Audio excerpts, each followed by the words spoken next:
يا هجوش سوق الابيات الغزل باسم ابو ثابت الاصحاب الفضل من وقف في جانبه عند النوايب فالشدايا تعرف الناس الاصيل.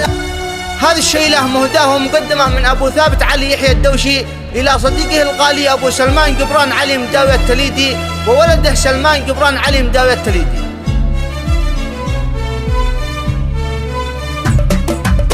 يا هجوش سوق الابيات الغزل باسم ابو ثابت الاصحاب الفضل من وقف في جانبه عند النوايب فالشدايا تعرف الناس الاصيله والمواقف شاهده واكبر دليل صاحب يغنيك عن مليون صاحب مثل ابو سلمان ما يقل مثله الكفو قبران ما بنسى جميله وابنها الوافي مقلنا الكرم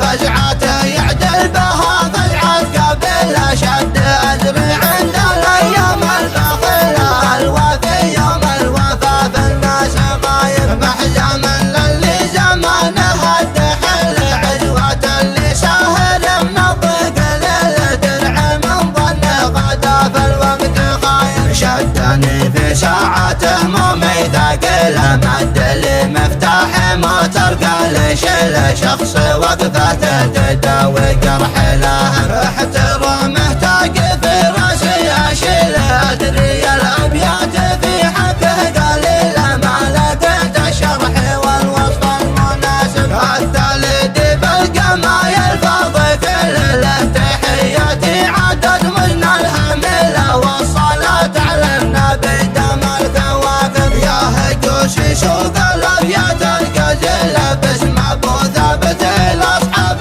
الفضل من وقف في جانبه عند النوايب فالشدايا تعرف الناس الاصيله والمواقف شاهده واكبر دليل صاحب يغنيك عن مليون صاحب مثل ابو سلمان ما يقل مثله الكفو قبران ما بنسى جميله وابنها الوافي مقلنا الكرم فزعته يعدل بها فزعة قبل شد أزري عند الأيام الباخلة الوافي يوم الوفا في الناس قايم محزما للي زمانه الدحل عزوة اللي ساهل من الضيق للدرع من ظن غدا في الوقت خايم شدني في ساعته مومي ثقيله مد لي مفتاح موتر قال شيله شخص وقفته تداوي جرح له